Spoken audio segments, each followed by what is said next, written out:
こんにちは。杉谷とマーシーチャンネルの杉谷です。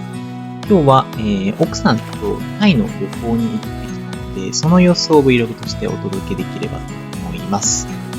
僕も奥さんも海外旅行はそんなに行ってる方ではなくて、僕はインドに1ヶ月ぐらい、行ったのが最後でして、奥さんも、グアムだかベトナムに確か2泊3日ぐらいで行ったのが最後なので、お互い、5、6年ぶりぐらいの海外旅行になりますね。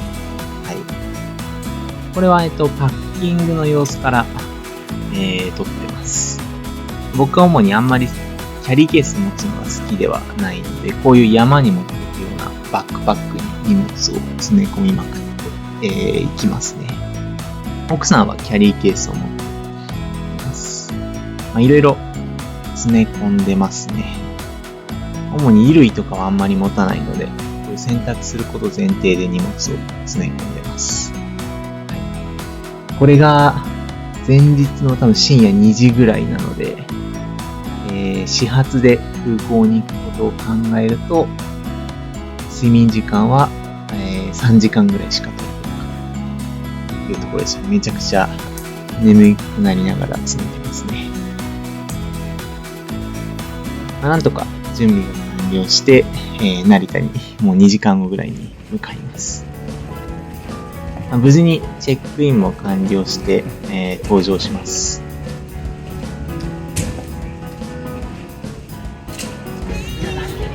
LCC だったので、機内は狭かったですね。だいたいフライトは6時間ぐらいだったと思います。で、お昼過ぎぐらいにバンコクに到着しましたね。とりあえずホテルは全部取ったので、向かいます。バンコクは電車が思ったより発展していて、こういう切符ではカードみたいなもので、電子タッチで乗り込む形でしたね。こういう風に車内の電子広告とかもありました。思ったより発展してましたね。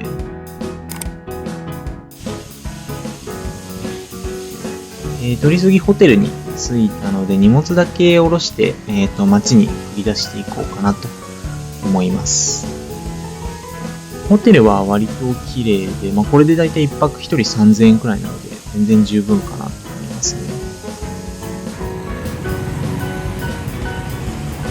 これが最寄りの風景ですね。インドよりは全然綺麗ですね。マンゴーも、露店はインドよりは少ないですけれども。バイクのタクシーを呼んで中心街に向かっています。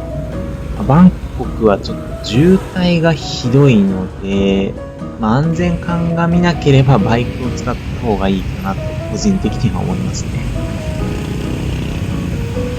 それでショッピングモールに入っています。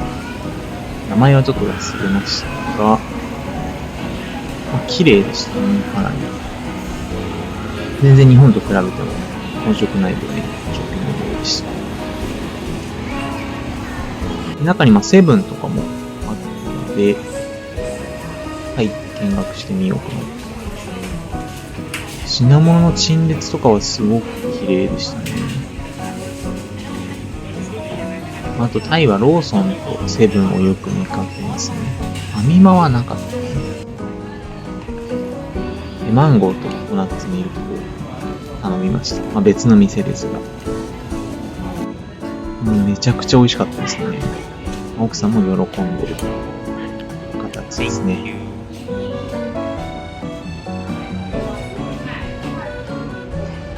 夕飯はタイカレーの有名なお店に行ったんですけれども、これがですね、めちゃくちゃ辛くて、この後二人とも腹を壊すんですよね。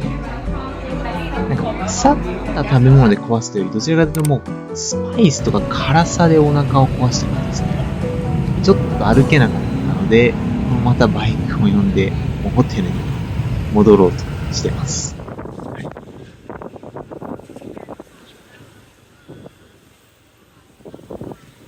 バンコクは夜も結構明るくて、みんな和気あいあいとした活気のある街ですね。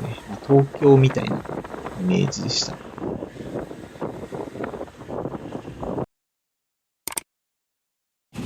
1日目はあれで終わりまして、2日目は朝からもう稼働してますね。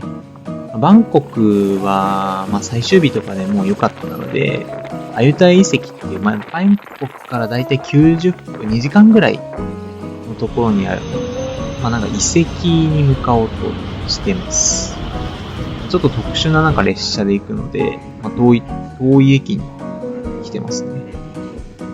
これがその駅なんですけれども、ガラガラというか、空港並みに大きかったんですね、この駅が。こんな感じで無人のセブンの自販機とかもあったりして、物珍しくとですね。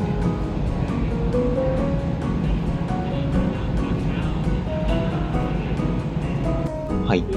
で、切符も買えたので、列車に乗り込みます。直近の列車がこれだいたい中級ぐらいの座席の値段のところですね。トイレもついて、今窓は踏み開けるとかですね。トイレはしてないんですけども、多分垂れ流しです。だいたい2時間ぐらい経ってアユタヤに到着しました。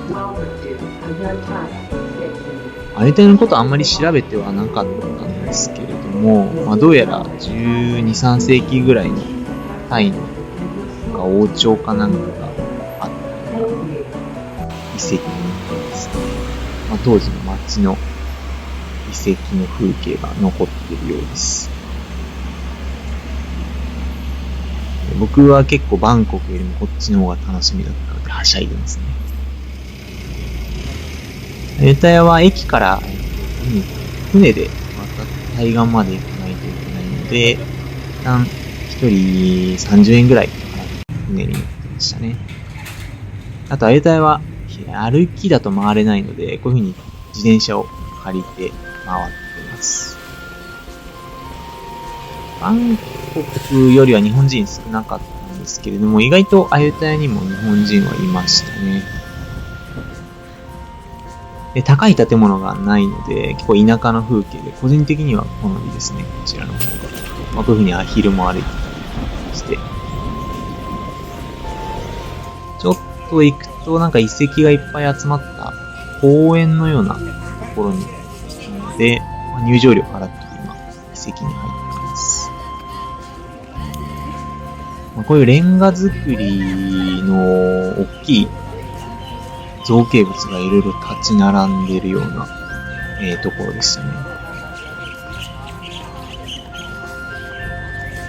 こういう風に謎に大仏の頭が木に埋もれてる、ジョジョの柱の男みたいなやつもありましたね。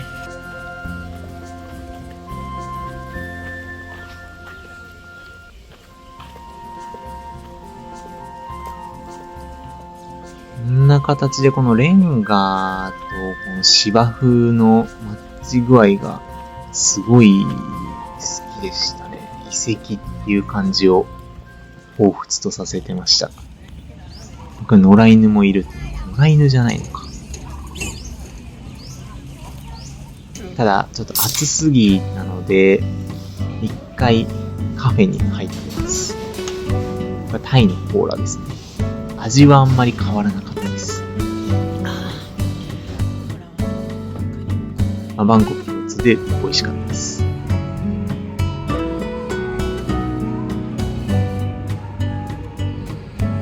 これは、トムヤムクンのスープですね。初めて飲みましたが、美味しかったです。これは、お店の猫ですね。寝てるだけです。これで今気づいたんですけど、僕たちの乗ってた自転車は日本製でした。かつ多分、取り締まられた自転車でしたね。こういう風に経済が回ってるんだと思い知りました。アユタヤはこんな形で自転車を走らせるとところどころにこう遺跡群があるような街ですね。これもすごかったですね。これは当時のなんか王族のお墓みたいですね。なんか三兄弟だったようです。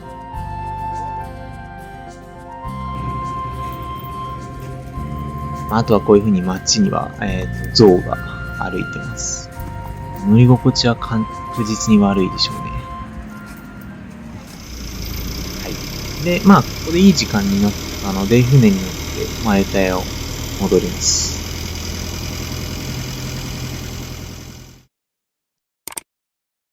今回も電車にしたんですけれども、これ一番グレードの低い、座席でしたね。こういう風に冷房は、窓も開けてです。そんなこんなで、スコールがやってきましたね。ずぶ濡れですね。物珍しく外で動画を撮ったら、どうやらこの電車は、日本の東急電鉄の列車でしたね。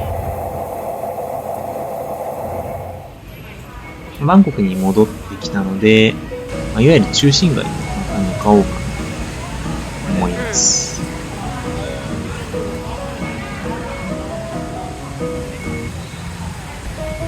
こういう風に切符を買うと、これカードみたいなのが出てきて、これをタッチして電車に乗るというシステムですね。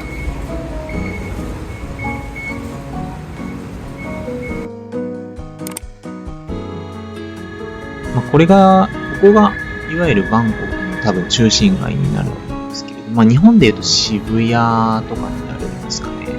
こういうアップルストアもあったり、なんか街のああいう、なんて言うんでしょう、電子広告ですかね、がすごい至るところに、ビルにあったり、こういう形で広告がずっと流れてる感じですね。ああいう謎のオブジェもあったりします。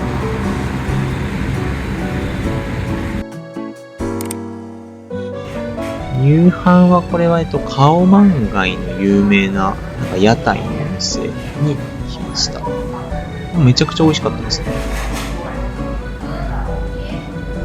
これは最後にナイトマーケットに行った様子ですね。こういう形でいろんなお店が集まって、食べ物だったり服やあと雑貨だったりが出店で出しているのが特徴的ですね。ただこの目の前で中国人の子供が入ってたので、あんまり食べない方がいいかもしれなかったですね。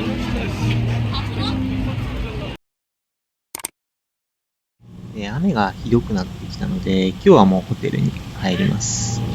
動画が長くなっちゃうので、今回はここまでにします。また次の動画でお会いしましょう。さよなら。